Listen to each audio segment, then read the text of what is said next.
Како што веќе најави во топ тема вечерва е заменикот министер во Министерството за животна средина Јани Макрадули. Благодарам што дојдовте со оглед на состојбата од последните денови. Некако стана итно и прва вест дека почна загадувањето на големо во македонските градови и сега само гледаме кој од градовите е погоре на листата светска, дали тоа е Куманово, Скопје, па еве денеска и вашата родна Битола беше меѓу најзагадените градови.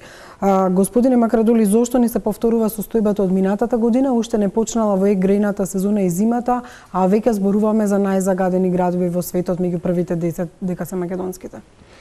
Добро вечер. Благодарам на поканата. Ова го сваќам како дел од заедничката борба што имаме за, според мене, надминување на најголемиот предизвик во нашата држава. При тоа се што ќе кажам вечерва не сакам да побарам алиби, туку зборувам со факти и аргументи. Има различни листи на светот, податоците кои што денеска ги гледам, повторувам без да барам алиби, се податоци кои што се по други стандарди, кои што влечат часовни мерења, пикови и кои што во дел и математички интерполираат. Например, влечат податоци за состојба со PM2,5 во места во кои што државниот мониторинг систем нема таква мерна станица. Се разбира, не се вклучени тука сите градови, така натаму и така натаму. Да нема дилеми. Живееме во едни од најзагадените градови. Тука немам јас дилема, но аргументирам во однос на податоците кои што се Добро, ама ако не се меѓу првите 10, можеби се меѓу првите 20. Во однос на мерењата. Инаку споредено со некој тоа е еден тренд, не еден тренд, за жал на лоша состојба во која што 90% од жителите на градовите во 28 европски држави живеат во градови во кои што има влијание аерозагадувањето над дозволените гранични вредности. Повторувам, не барам алиби, тоа е еден предизвик, во тие градови изворите се, дел од изворите на загадување се возилата повеќе доминантни, кај нас во овај дел на просторот, спорувано и за Белград, и за Сараево, и за Скопје и Приштина, се домашното затоплување најдоминантно по сите параметри кои што и различни извори ги имаме и експерти констатирано. Ве прашав зошто ни се повтори состојбата од лани, а не почнала грејната сезона, со оглед на тоа што и минатата година и во текот на цела година правиме дебати како да се справиме со загадениот воздух и постојано, особено во последниот месец, ја повторувате мерката со инверторите. Меѓутоа, таа мерка очигледно не е доволна за да луѓето не ги, еве, социјалните мрежи ги следите, велат почнува да ме пече грлото, мириса на хемикали и почнуваме да кашлам. Тоа што формално грејната сезона дали почнала или не, можам да аргументирам со податоците од државниот мониторинг систем. Ако ги погледнете деновите на надминување на граничните вредности, во април, во мај, во јуни, во јули, во август, во септември, тие се или 2 дена, или 4 дена максимум одредена општина. За минатата недела, кога беше полано навечер, сите 7 дена има надминување над граничната вредност. Зошто? Затоа што затоплувањето, што е штетно, а то се дрвата, разни течни и фосилни горива што се користат, веќе влегоа во игра, при тоа во услови кога во котлината нема движење на ветерот, бидејќи поврзани се тие параметри, тие остануваат и влијат. Нема да се сложам со констатацијата дека нема стратегија, напротив, за прв пат, ќе цитирам Европската комисија во последниот извештај и нејзиниот за напредокот на Република Северна Македонија, кој што вели дека специјално алоциран фонд за подобрување на мерки за справување со аерозагадувањето беше воведен во буџетот на во 2019 година за прв пат. И тоа е нешто што мораме да го имаме како факт. Значи, прв пат во буџетот има С4 посебна програма за справување со аерозагадувањето. Слична на многу држави кои што тоа повеќе за среќа порано го нивна среќа порано го направиле. Да, тоа сакав и да ве прашам кога ова што вие го листате и што тие го направиле, ние ќе го доживееме и ќе ви кажам, применето. Во 4 стратегии може да има многу, работата кога нема да дишеме чист. Значи по примерот на Полска, на Данска, на Германија, на Норвешка и на Велика Британија, ние влеговме во процес на справување со изворите на загадување. Значи не постои начин да го земите воздухот и да го исчистите. Туку тој што генерира извор да се справите. До крајот на декември, а и порано, во 45 во 19 општини, во 45 основни училишта и градинки ќе биде променето затоплувањето. Во 16 општини, и таа вредност е €1.000.000 од таа програма. Во 16 општини ќе се подобри во 24 објекти енергетската ефикасност. Во Скопје, во 11 места градинки и основни училишта ќе бидат инсталирани зелени урбани градинки, тој тендер е завршен. Тоа е до декември. Зошто до сега не го направивте ова? Зошто сега во ноември до декември? Не сакајќи да барам алиби, изборите председателски завршија на 5 мај, оваа постапка е почнавме на 15 мај. За жал, одредени тендери падна, значи ја превземам одговорноста како влада, не велам дека немаме можеби ние вина, но има и некои бидејќи прво моравме да ги се работи за буџет на граѓаните, да ги потврдиме она што ние го знаевме, кои се најзагадени општини. Потоа општините аплицира, 19 општини аплицира. Направивме теренска анализа на кој објект може да се интервенира, бидејќи за жал има објекти во некои места каде што џабе вие ќе осмените затоплувањето кога таму руинирано основното училиште и градинката. За нас приоритет беа во тој период, во овој план, јавните објекти. Например, до 15 ноември очекувам, еве денеска на Совет треба во Струмица конечно да се заврши процедурата и да се објави повикот за промената на мазутот, грејењето во Струмичката болница. Средствата се префрлени на комуналното предпријатие, на јавното предпријатие Струмица газ, кој ќе ја води постапката, значи таа е завршена. Парите ги средствата ги префрливме на студентскиот центар за објектот на Кузман Јосифовски Питу студентскиот дом. Значи тие се објекти лоцирани како оние што загадуваат и тие интервенираат. Меѓутоа, вака, вие рековте беа председателски избори. Лани, кога ги мапиравме овие загадувачи... Добро, загадувачи... прв пат овој буџет 31 јануар 2019 година програмата се усвои. На 5 февруар се сложа. Чаир, гинекологија загадува, гледавме. Добро, Кузман го снимавме. Да. Другите болници, 17 здравствени установи во државата користат мазут и или комбинирана нафта. И вие ја имате таа слика. Да, еве денешна ми е информацијата, колегата Огнен Чанчаревиќ ја извади во однос на ова е листата кој се побарува мазут за оваа грејна сезона. Добро, тие побаруваат мазут и за да болниците, за да не дај Боже, останат без во системот, за да имате резерва, бекап. Но гасификацијата како стратешки проект на владата е проект кој што ќе влезе во сите болници, се разбира, тоа го се случува по фази. Јас сакам да побарам помош. Заеднички да го зголемиме буџетот, што оваа година беше само 2 милиони евра. Јас сум свесен дека тие се средства мали, оценето е дека е тоа начинот, значи да се справите со изворите, и тогаш многу полесно ќе можеме да влеземе во имплементацијата. Зошто немаше интервентно и како една интервентна акција направено владата, надвор од се друго да се направи обид да оваа листа од 18 и повеќе болници, еве на пример што имам тука, да се справат еве првин тие и училиштата. Знаете како ја го праќате детето на училиште во дворот, ако го изнесат, прашање што се диши. Зошто не направите итнос на оваа постапка? За жал во Бирото за јавни набавки постојат закони кои што и покрај некои укажувања наши не успеавме да ја добиеме таа итност, но да повторам, кај нас приоритет во сите активности се прво градинките, основните училишта и здравствените установи. Со завршувањето на пример на градинката последната клонот панорама во центар, нема да има повеќе градинка која што ќе користи мазут. При тоа да напоменам, во една зимска сезона тие трошат 16.000 евра за мазут, а со помош на системот кој што ќе постои инвертори, таа целата инвестиција ќе биде, не инвестиција, него зимско време ќе троши 2.500 евра. Значи ова е процес и што штеди. Еве клиничка болница Битола ќе троши 220.000 евра за мазут. Проектот за болница 5.736 е за Куманово, сега 114.000 евра е за Демирхисар. Значи сумите се огромни на сите болници. Се сложам од набавката на мазутот, затоа реков, бидејќи цената на мазутот е многу висока, затоа и кога со инверторите зборуваме, тој е најефтиниот најеколошкиот прайс перформанс однос што може да се примени во овој момент во нашата држава. Цената, со оглед на цената на електричната енергија и со оглед на цената на мазутот. Значи, штедиме и во буџетот и затоа и јас апелирам, затоа ја поздравам одлуката на Министерството за внатрешни работи, со од сопствени средства, тие ќе го променат затоплувањето во 3 полициски станици: Струмица, Кочани и Куманово.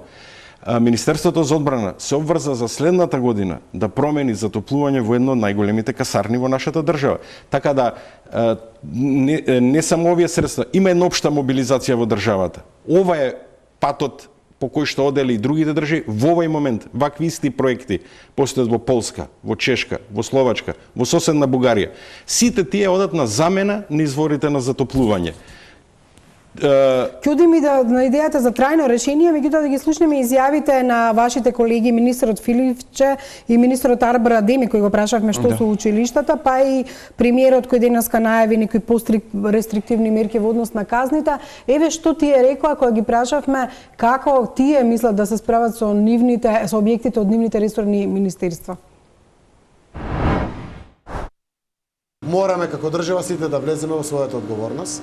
Министерот за екологија најави денеска на седницата на влада и утре таа што ќе имаме една иницијатива каде што буквално ќе бидат вклучени сите инспекцијски органи, полицијата и сите други согласно законот да будно го мониторираат целиот простор, односно имаме многу често јавно палење на оган, имаме непочитување на одредени законски норми од страна на законите, барем тука кај што можеме да се избориме. Веднаш секој слободен ресурс го реалоцираме во промена на системите за грејење и ќе продолжиме во тој правец.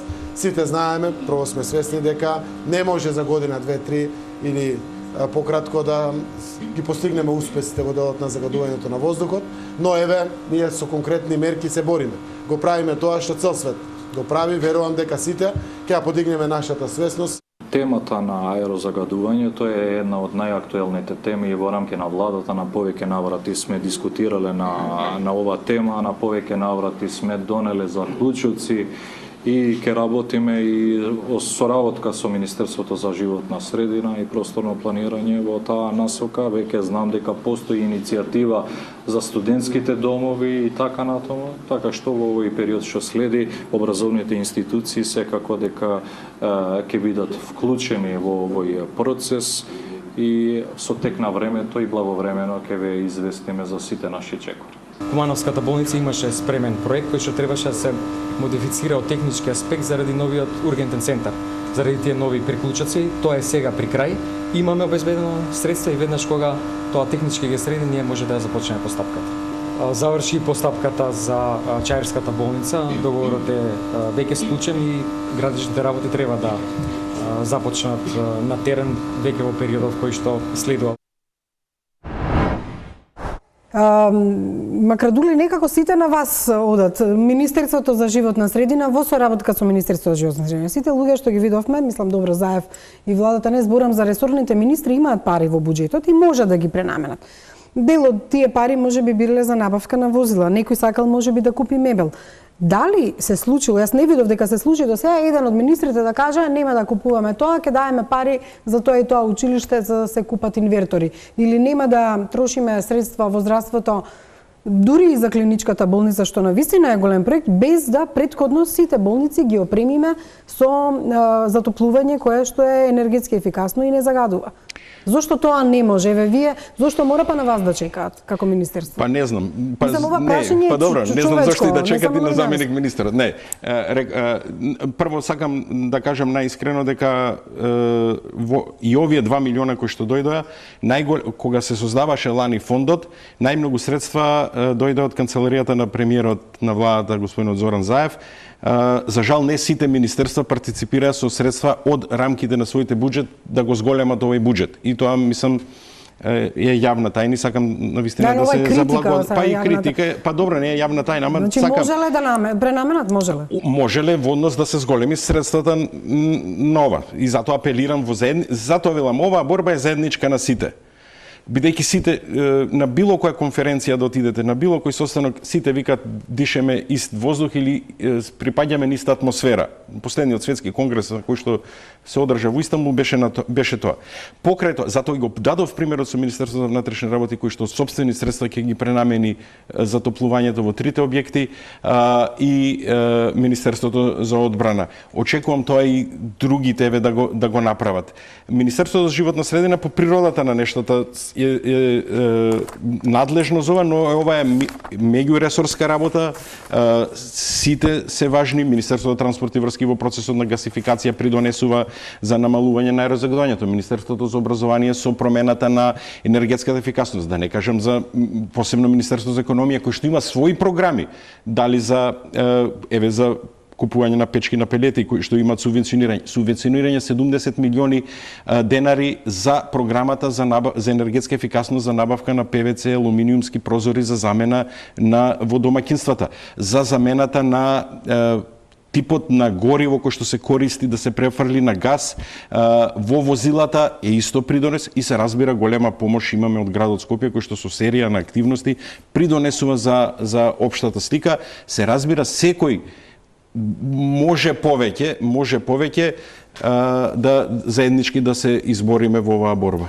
Она што како вест која што навистина во секој извештај сега се повтори е дека Македонија има најзагаден воздух во Европа според Светската банка во извештајот за зелен раст на Македонија. Таа е на 5-то место според годишните смртни случаи предизвикани од загаден воздух, односно PM10 частичките или според извештајот на Светската банка цврстите частички се одговорни за 1350 смртни случаи годишно или илјадници изгубени работни денови, што представува економски трошок од 300 милиони евра годишно или 2,5% од вкупниот БДП. Овој податок го повторуваме ние новинарите како нешто што беше алармантно за оваа држава. Некои го спореа дека не е баш така како што вели Светската банка. Тоа е одпоадамна. Во Европа податоците велат дека 422.000 случаи има на предвремена смртност, од кои што 319.000 се во 28 земји членки на Европската Унија. Меѓутоа, ние сме на 5-то место според годишните смртни случаи, што навистина е алармантно.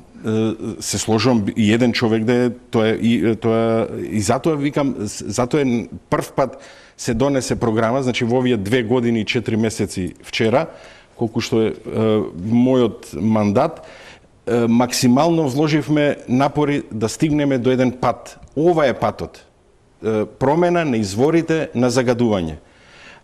Во домаќинствата тие учествуваат со 42%, во одредени градови 70%. За жал само Скопје имаме централно парно грејање во кој што можеме да приклучиме и нови корисници. Заради политиките од порано сме имале тенденција да се зголеми бројот на огревно дрво корисници да се намалат на парно, за да може да ја продадат во даден момент и да ја зголемат. Меѓутоа, зошто после 2,5 години оваа стратегија? Не, ова од лани е стратегија која што годинава ја имплементираме во повеќе зошто ве фази. Прашувам? Сега се наоѓате во предизбори и ќе почне кампања, времето, роковите се мали. Повторно ќе се доведат во ситуација институциите да не можат нешто да набават заради тој закон, заради добро, избори. ние веќе ние веќе имаме програмата функција, за веднаш не сте пристапиле со таа програма за да може до сега да биде имплементирана. Што ќе им кажете еве на гласачите кога ќе го постават ова прашање? Зошто сега, на утрешната седница, чекавме да дојде малтене ноември за да се најде ова прашање? Па не, ова се наоѓа постојано на прашање, бидејќи реков, оваа процедура постои од 17 мај, кој што во континуитет со роковите што постојат во законите во нашата држава, се одвива во различни фази. И тука немаше прекин. Прв пат во мај месец се случуваше да тргне постапката, веќе се склучени договори со одредени, во некои општини веќе се интервенира во одредени основни училишта, градинки, се врши замената на затоплувањето. Законот е заглавен во собрание каде што се обврзуваме да новите згради мора да, ако сте приклучени на топловодната мрежа, да мора да ја користите тоа. И сето тоа со набавката на автобуси од страна на град Скопје, со интервенцијата во повеќе зелени, една борба општа која што мислам дека ја тераме со заеднички со сите чинители и Една од мерките Тоа е, рака ќе поригорозни ќе биде казнувањето веројатно, затоа што има најава, еве каже и премиерот, иницијатива за вклучување на сите инспекцијски органи и сега полицијата за прв пат да се вклучи, заради тоа што секогаш општините се жалат дека немаат доволно број на инспектори или не само бројот на инспектори, туку за жал во одредени ситуации кога се интервенира, јас сум имал еден немил инцидент, камион доаѓа на гробиштата во Бутел, каде што ние бевме таму присутни, имаш и помен, тој се истовара камион, ако му кажеш, тој е спремен веќе веднаш да физички да се пресмета, за жал. При тоа, она што и градот, особено градскиот инспекторат го прави, за прв пат се поднесени кривични пријави, за прв пат се лоцирани некои аномалии кои што од несовесноста на одредени компании се случуваат и граѓани, и тоа постојано се бориме. Тоа значи Само да направиме една споредба со полицајци на терен само сега. една пример ќе дадам. Во првите 6 месеци и во 2018 година за 100% беше зголемен бројот на интервенции, сега е зголемен исто практично од 135 на 244. Значи исто е зголемен за 100%. 224 решенија има изготвено за казни кои што се дадени. Да, тоа е посебна приказна, па дали се ефектуирани тие казни во судовите за прекршоци? Мислам дека мораме во таа поригорозност да бидеме, ако навистина еве тој го направи тој прекршок, него камионот да може да му се одземе во одреден период, ако тој не може тоа да го заради бизнисот, него тој мора да го осети тоа дека треба да биде. Инаку за жал има една нелогичност, еве, него му е поевтино да ја плати казната отколку да го однесе во Дрисла. Да, тоа е една од нелогичностите. Меѓутоа, кога станува збор за полицијата, имаше поплаки токму од инспекторатот, зборувам на град Скопје или општинските, и дека соработката со полицијата на вистина недостасува, заради тоа што еве на Кеј, ако сте се прошетале, сигурно сте ги виделе палењата на бакарни жици, слично од страна на група. Ние се обидовме лани, минатата година, заедно со Министерството за труд и социјална политика, тие се регистрирани во Министерството за труд и социјална политика. За жал, дел од нив имаат куќа во Шуто Ризари кои што ја издаваат, ама седат таму, 17 члена од едно исто семејство. Градот Скопје заедно со Министерството за животна средина понуди тие да работат во комунална хигиена, но тие велат дека повеќе заработуваат од палењето на од пластиката и од палењето на тоа.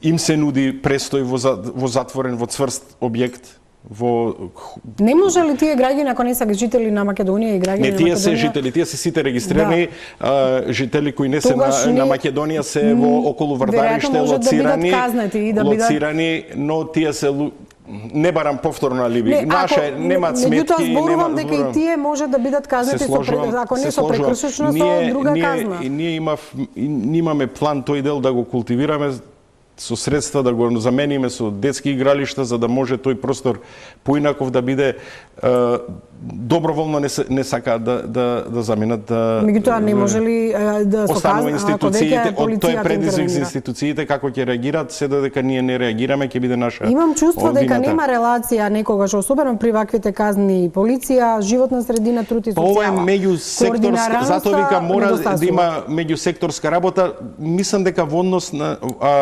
Министерството за внатрешни работи профункционира минатата година во делот кога е загаденоста, загаден воздухот, да се забрани дотурот, односно дотурот да биде до 8 часот и потоа после вечерните часови, и потоа кога имаше доста интервенции од страна на полицијата и беа казнети повеќе објекти кои што носеа и надвор од тие пропишани рокови. Мислам дека тој дел беше успешен. Она што мислам дека сега градот Скопје го прави со општините, таа меѓуопштинска соработка, да ги разменат и да го зголемат бројот на инспекторатите, бројот на инспектори ќе вроди со плод и повеќе, повторно ќе кажам, повеќе контроли ќе имаме, но мораме на повеќе нивоа и со кампањи, но и со едукација да укажеме на штетност од она што се случува и се разбира казни. Ги вознемирува граѓаните, што и каков отпад се увезува во Македонија? во однос на дозволите за увоз на отпад. Значи има информации дека штетен отпад се увезува во Македонија. Имате ли Министерството за животна средина нема издадено дозвола за увоз на штетен отпад. И тоа најодговорно го Значи, го тврда. одговорно тврдите дека се што се увезува како отпад од Македонија не е штетно. Да. Бидејќи наши луѓе од вработени на Министерството за животна средина не стојат на граница, си има документи кои што мора да ги имаат. Значи, компанијата А од некоја држава доставува барање до нивното министерство, тоа се обраќа до компанијата која што е овде го увезува, таа добива дозвола од нашето министерство и само кога ќе се укрстат тие две дозволи од двете министерства, од двете држави, може процесот да се заврши, инаку тој не може легално да влезе во нашата држава. Велите дека паниката дека има тука отпад кој што загадува најодговорно тврдам, во Дрисла имате инсенератор кој што после интервенцијата на Министерството за животна средина и градот го промени, електростатски филтер се стави, нема можност тој да гори таков отпад, не физички тој не може тоа да го направи, не постои. И затоа за некои работи навистина сакам да апелирам, мислам дека имаше деманти од царината за такви случувања, дека некој можеби сака нешто тајно да направи, но за тоа е илегален чин кој што е казнив со законите. Кога ги гледаме, например, на Екосвест и другите невладини организации овие анализи, прашањето што ја загадува животната средина во трите најзагадени региони во Македонија го обработиле Полошкиот, Скопскиот и Пелагонискиот регион и тука се ставени индустријските капацитети кои што исто така правеа пикови и за време на летото во однос на тоа знаете и спорот што ќе се води против РЕК Битола во однос на ова зошто не може да биде поднесено обвинение против директорот на РЕК Битола за загадување на животната средина? Зошто вакви вести нема повеќе и зошто нема обвиненија за овие индустријски капацитети кои што загадувале? Јас сакам во однос на Полошкиот регион прво да се референцирам во рамки на програмата на барање на граѓанската организација Екогерила. Ние одреден дел од програмата за инвестирање во филтри за мали и средни предпријатија во тој регион. За жал, дел од оние мали компании во Полошкиот регион, кои што се за производство на дрва, за разни кујни намештаи, отпадот, кој што е со лак, го користат за загревање на просториите. Јавно бевме и заедно со представниците на Екогерила. Апелиравме преку медиумите. 3 пати на повикот средства има за 40 компании, не се јавува ни една компанија. Заедно со Северозападната комора се обидовме да ургираме. Има многу мали компании кои што можеме да помогнеме со филтри кои што ќе го спречат загадувањето на воздухот. За жал, не најдовме партнер од таа страна. Во однос на РЕК Битола, трите крупни инвестиции кои што беа, прво е тоа третирањето на пепелта, тоа заврши, тој тендер тоа заврши, тоа го третираат. За жал падна тендерот за електростатските филтри. Сум јас разочаран, бидејќи било кој човек не може да остане имун на сето тоа, да тие лавиринти на бирократијата да бидат не сакам да бидат оправдување за нешто што се случува, но мораме наитно тоа да го завршиме. Се разбира, процесот на десулфуризација е скап процес во кој што треба да се барат повеќе средства. Она што сакам да го нагласам исто е дека во рамки на Парискиот договор има еден дел кој што се вика на Just Transition за или во новиот договор што господинот Тимерманс го води во новата Европска комисија, New Green Deal, кој што се вика никој да не остане сам, тоа се однесува на вработените од термоелектраните. Има една иницијатива на вице-премиерот за економски прашања, господинот Кочо Ангјушев, за на местото каде што е термоелектраната Осломи, кој што е термоелектрана, да се инвестира во огромни фотоволтаични централи, бидејќи инфраструктурата околу тоа го возможува. Ние веќе започнавме со 10 мегаватната фотоволтаична централа на еден напуштен рудник на лигнит, кој што е типичен пример за еден just transition.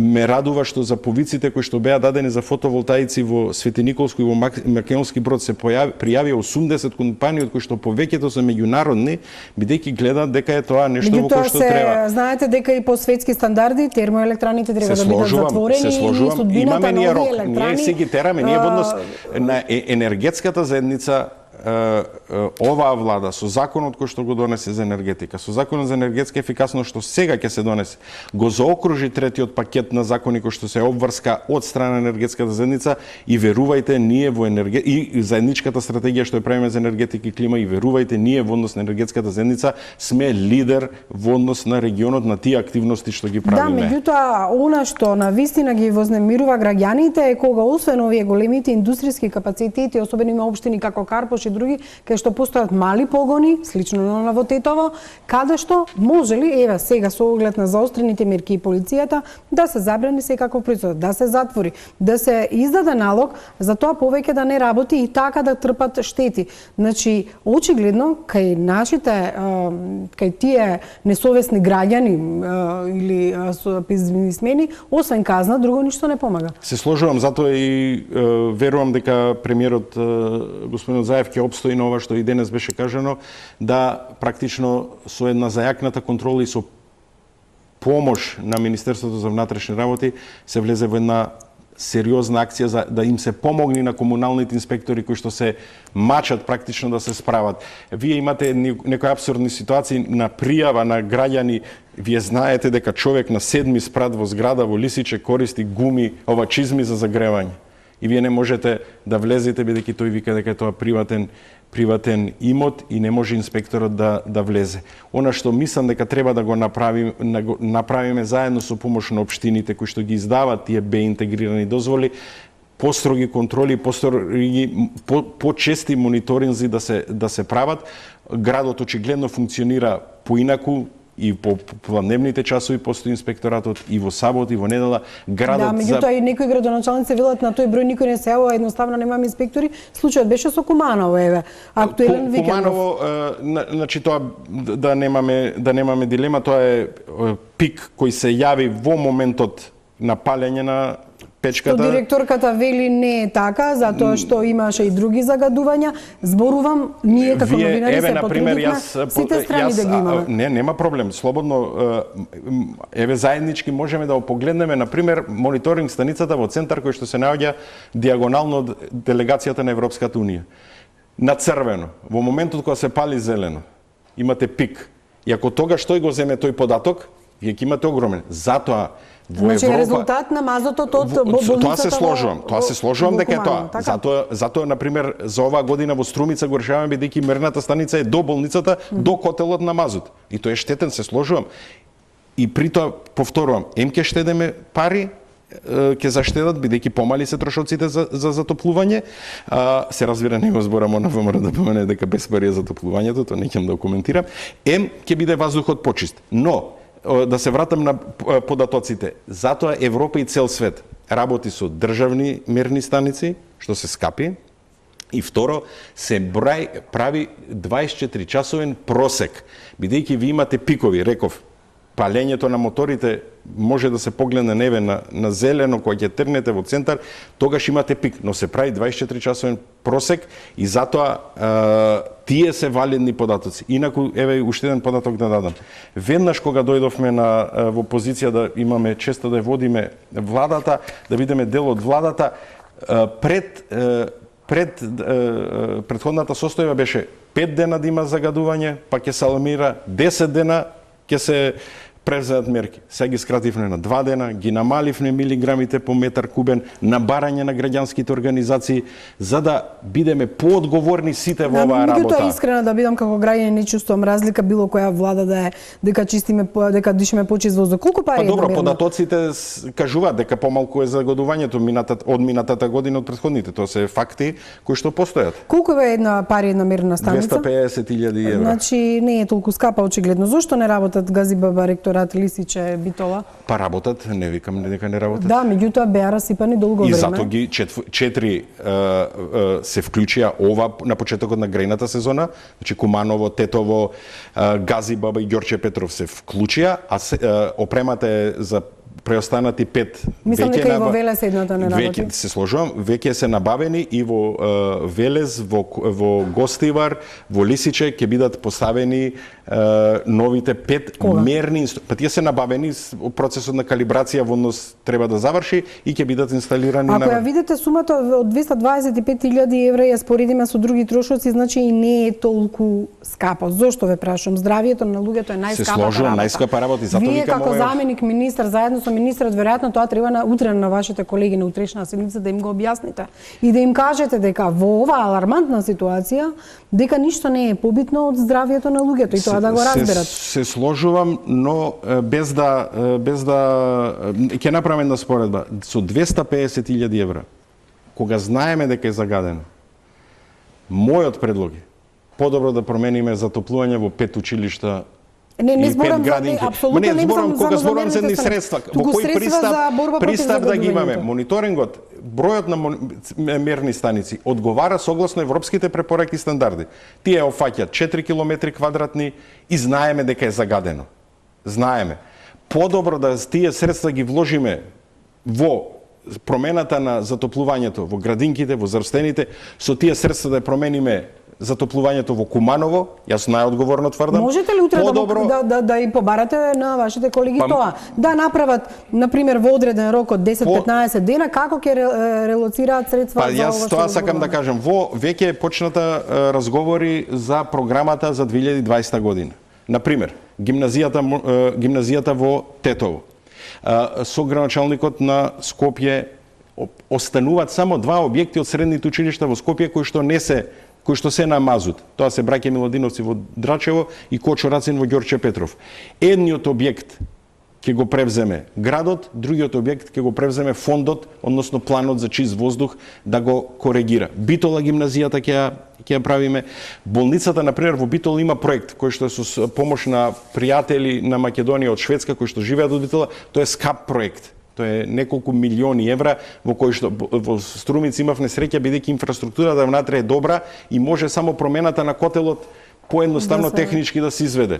Во други објекти е невозможно бидејќи прво немате ни внатрешен систем на радиатори за да може да донесете газ. Но тоа е долгорочен проект кој што треба и сега ќе зборуваме по рекламите затоа што секоја влада применува мерки кои се краткорочни и во анализите што ги прават и невладините организации некаде на 30% се сведени тие мерки среднорочните и краткорочните. Меѓутоа за ова ќе разговараме веднаш по рекламите.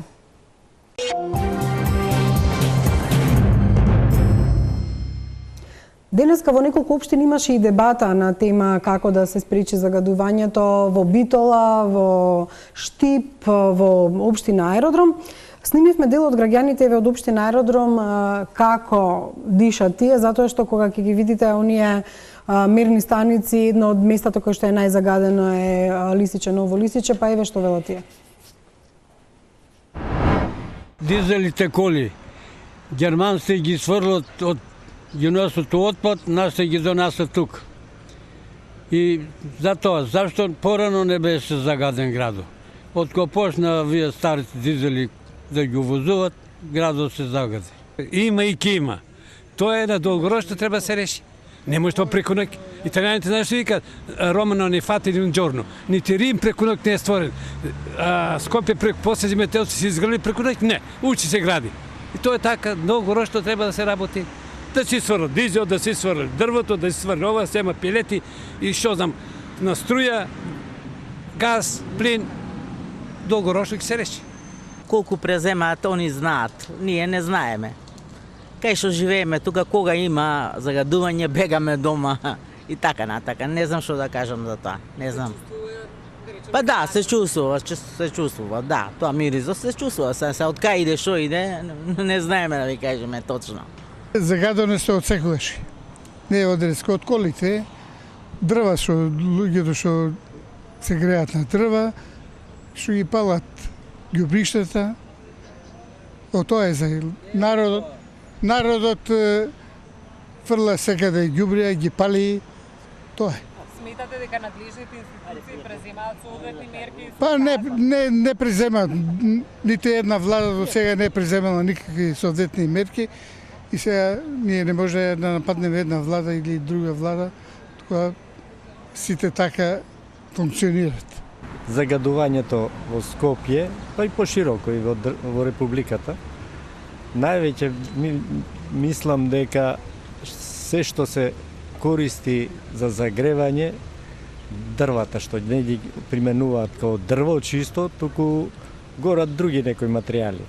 И мислам тоа е загадување. Едно, второ, мислам дека старите возила што ги увезуваат од странство, тие многу придонесуваат на загадувањето, бидејќи тие се амортизирани возила и немаат чисто согоревање. Така, дали сметате дека надлежните институции преземаат чекори како? Па, надлежните институции треба да си превземат некои мерки за спречување на загадувањето.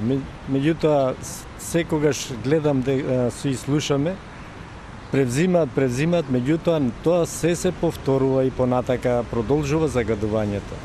Мислам дека треба да превземат најригорозни мерки, ако треба да си пуштат инспекција загадувањето кој го прави и како го прават, за да ги казнуваат. Еве, вака размислуваат граѓаните и самите податоци од владата велат дека 90% од емисиите на PM2,5 и PM10 доаѓаат од грејење на дрва. Тоа се горење гуми, Тоа не пластика и само јаглен. тоа се податоци од 4 различни експертски групи кои што работеле и мислам владата ги користи тие податоци. 317.000 тони дрва се трошат годишно за огрев само во Скопје. Тоа сакам да го кажам, да И реферирам. над 92% од населението нема никаква изолација на објектите во кои што Во однос живее. во однос на дрвата сакам да го повторам она што граѓанинот, почитуваниот граѓанин го кажа. За жал, тоа го видовме и во ВМРО ДПМН што го објави дека досега грејењето било бесплатно. Краденото дрво не можам да прифатам дека треба да биде начин за затоплување на домовите. Да, меѓутоа се зголемира, че за 40% од луѓето се греат на дрва сега. Да, но она што е поопасно, на што го каже и господинот. Се купуваат дрва на рати, да кажам, и се купуваат водени дрва, за да зголеми калоричната моќ. Тој за жал става пластик или искористено моторно масло. И за жал, инспекторот соглас не можеме да влеземе внатре во тие домови, освен тоа да не го правиме со кампањи, со апелирање постојано. Повторувам, апелирам до сите, најштетно е за нивните деца што живеат во тие семејства и свесни дека тоа некои не може да си дозволат, а не сакат да загадуваат, влеговме во проектот на инверторите. Зошто во одреден делови тоа ќе помогне? И она што го референцирате со Лисиче, ќе кажам. Помогне, затоа што нема доволен број на инвертори што може да бидат дадени и процедурата не е баш едноставна. Ќе кажам, процедурата наједноставна е можна што ќе биде. Има делови како што е Лисиче, каде што вие физички не можете да направите инфраструктура на газ в секундарна и терцијална мрежа. И ова ви е решението. Вие можете да се греете или на парно, или на газ, или на струја, ако сакате да не загадувате. Струјата е скапа и затоа Струјата во овој кон момент дрва. не е скапа и најевтино е да меѓутоа користите зборам инвертор. психологија на луѓе. Но со сите градоначалници во Скопје, во комуникација пред да настане ова проектот за инверторите, ги договоривме приоритетните зони. За да има ефект тоа. Тоа значи дека како на пример аеродром, приоритетната зона, населба Горно Лисиче и домаќинствата што гравитираат на улиците Тодор Чанков, Ѓорги Капчев и Божен Николов. Значи цела област, ако го замените, ќе има ефект. Инаку ако тоа го направите на 2-3 куќи, затоа зонирањето е еден од условите кои што го правиме. И секоја општина си го има. Колку брзо ова ќе биде за зимово да веќе нема едната загадено недела стан? ќе биде објавен повикот. Во комуникација сме со Сдруженијето на инвертори, во комуникација сме со сите општини. Ути веќе има впечаток 2 месеци се најавува, а сега до ноември кога сакаме ќе се примени. најтранспарентна и најчиста процедура да има, да нема никаква замерка од никој и затоа и не се реши владата да влезе во да го поврави повикот, да не набавува она 10 50.000, 20.000 инвертори, туку тоа да го прават граѓаните сами по собствен избор и затоа таа процедура да можеме најчисто да направиме, влеговме во тој процес. И она што може исто ги возилата беа кажани, она што е ново, сите што биле овие 10 дена на технички преглед, знаат дека се мерат сега и издувните гасови. Во Министерството за внатрешни работи има база конечно и за еколошките стандарди на возилата и верувам дека и министерот Спасовски брзо ќе го промовира тоа во јавноста на укажување дека веќе поинаку се третира. Што со автобусите, ај што ги нема, ај што се стари, ај што имаше најава дека ќе се најават вакви Па добро, тој договор е подпишан, градот Скопје го подпиша договорот за 30. Очигледно дека повторно Скопјани ќе се возат со истите автобуси и дека загаденоста од нив за нема жал, да се намали. ќе се возат со автобуси што ги набавил некој за страшни пари, но не реков не бараме алиби цела емисија. Да, очигледно дека барате алиби, само да ви кажам. На секој прашање, 2,5 години сте на власт, мислам апсолутно не може веќе така да се добро, спори. па не мислам дека државата дека тој процес веќе една година трае целата постапка за да можеше да се заврши. Многу е тешко да промените 300 автобуси во една година, туку тоа постепено како што се прави, но мислам дека набрзо ќе има уште една интервенција како субвенционирање и помош од страна на државата во набавката на еколошки автобуси. Она што е клучно прашање е гасификацијата. Повторно ќе кажам дека оваа дебата е подобро веројатно да биде на релација Министерство за животна средина градоначалници, заради тоа што дел од ингеренциите се кај нив. Колку тие вложиле во гасификацијата, тука е проблемот. Зошто не се поттикнат на некој начин општините тоа да им биде приоритетно прашање. Во Струмица има гасификација на училишта, да кажем, и на одредени објекти, меѓутоа нема на домакинства. Секаде каде што почнала гасификацијата не се ни довршила, а некаде апсолутно не е ниту почната. Зошто вие како министерство не одите кон тоа? Повеќе да градоначалниците да се грижат за својата микросредина. Па добро, тоа го направивме, го правиме, ќе го реализираме во месец сега набрзо со болницата во Струмица, ќе поврзиме на газ, како и Министерство за внатрешни работи и полициската станица исто ќе биде на газ. Овде во Скопје тоа е идејата на градските енергетски системи, ГЕС, компанија која што ја формираше градот, токму за, бидејќи ингеренциите се сложува она што го рековте вие, се на таа страна за да можат тие да можат политиката да ја спроведуваат и на забрзана гасификација, на поврзување на топловодните мрежи, на БЕК, на во Газибаба и на Топлификација Север, за да може поголем број на корисници на иста мрежа помалку ќе плаќаат. Да, има на пример индустријски објекти кои се гасифицирани, во близина имаат училишта кои што не се гасифицирани.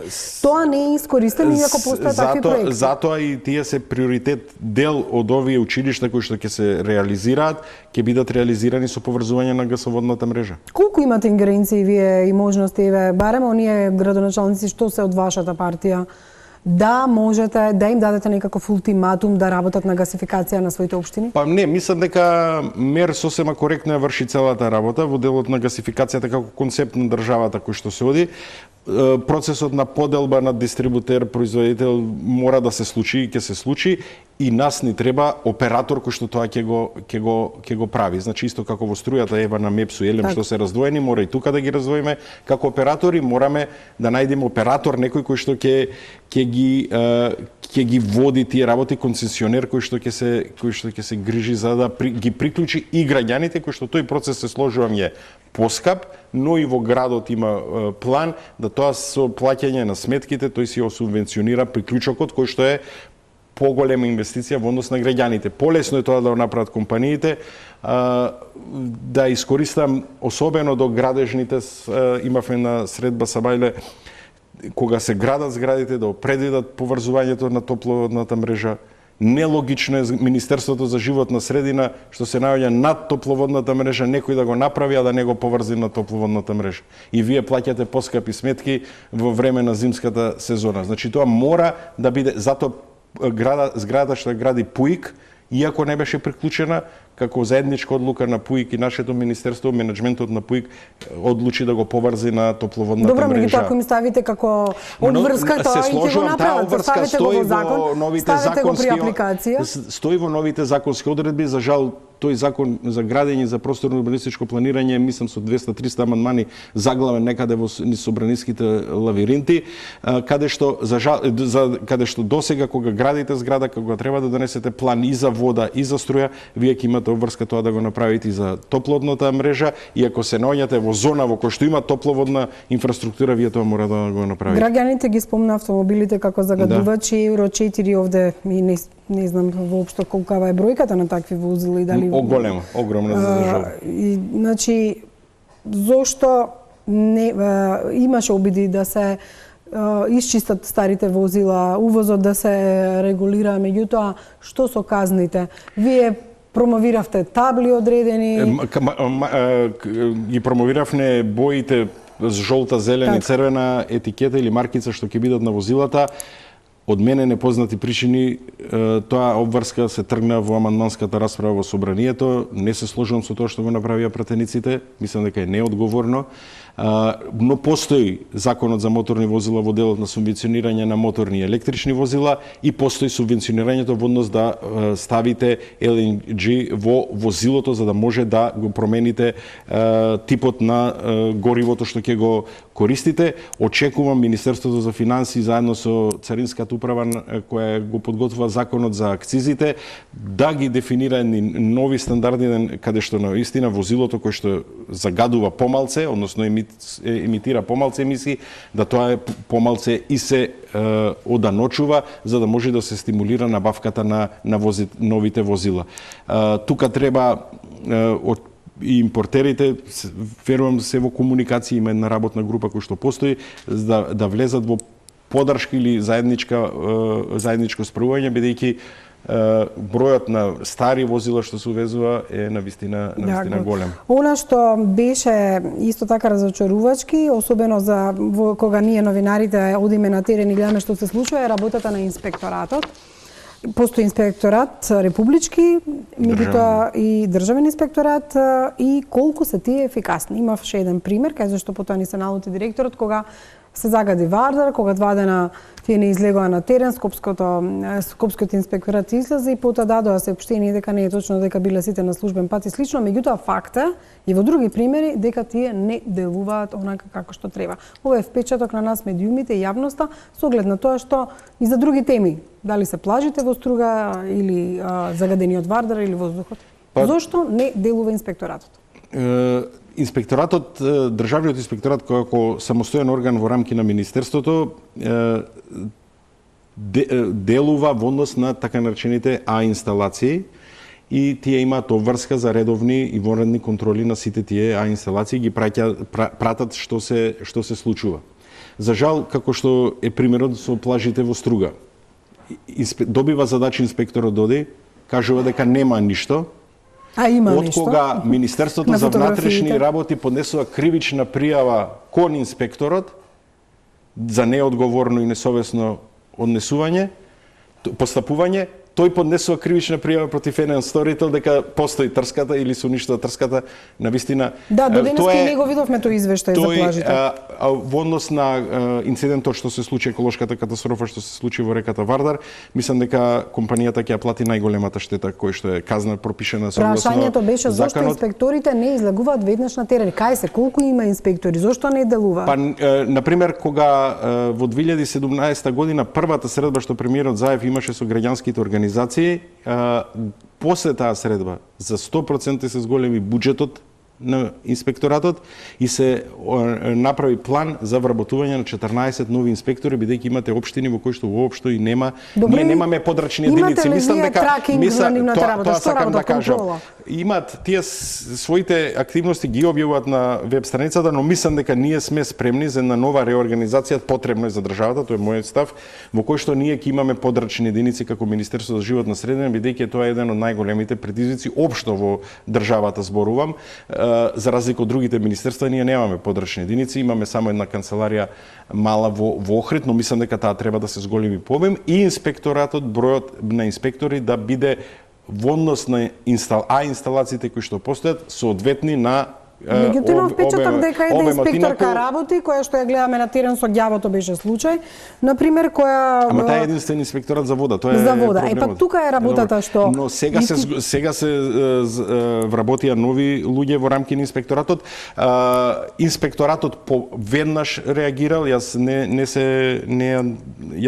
тука не е тоа дека биле на службен пат или биле на одмор, не е тоа точно, него и самите кога увиделе компанијата веднаш бидејќи се обврзани, кога имате интегрирана дозвола, ви имате обврски за мониторирање. Со интегрираната дозвола одредени компании сами стават мерни станици во кои што на својата веб страница ги објавуваат податоците за загадувањето и кога има инцидент тие се должни да искомуницираат со соодветниот инспектор што ја следи нивната компанија и веднаш се установило дека за што се работи проблемот. Меѓутоа, дали имаат казни тие инспектори што не работат, дали вие како заменик министер го поттикнувате директорот на тој инспекторат дека навистина треба да изврши увид како му работат инспекторите? Па мислам дека и со доаѓањето особено на новиот министер кај нас повеќе инспекции има на терен, повеќе контроли и од страна на државниот инспекторат, но се сложувам секогаш можеме да направиме повеќе и подобро. Господине Микрадули, како во текот на зимата вие лично живеете, имате идеите? Што ќе правите оваа зима? Верувам дека можеби се греете на инвертори или имате парно грење, меѓутоа тоа треба да се движи, да оди во училиште, да излезете надвор. Ако вас не ви е страв, ме разбирате да чувствувате страв, дали во одредени моменти имате паника? Бидејќи дишеме из воздух и како човек кој е одговорен и кој што практично најголемиот дел од активностите на работното место ги посветувам на ова, тоа е еден сериозен предизвик. Не смеам да чувствувам страв, туку треба да чувствувам одговорност и затоа овај план што се направи за прв пат во нашата држава, јас како долгогодишен човек во политиката го мрзам тој збор, но стварно е за прв пат и ова е правецот. Сите држави прошле промена на изворите, вие не можете да го исчистите воздухот. Вие можете да ги спречите изворите на загадување. И затоа 45 објекти помалце ќе загадуваат. Болницата во Струница нема да загадува. Полициската станица во Куманово нема да загадува. Светската здравствена организација има една кампања да се пробудите наутро, да се разбудите, се извинувам, наутро со еден помалку што ќе загадува. И тоа е правецот во кој што ќе одиме.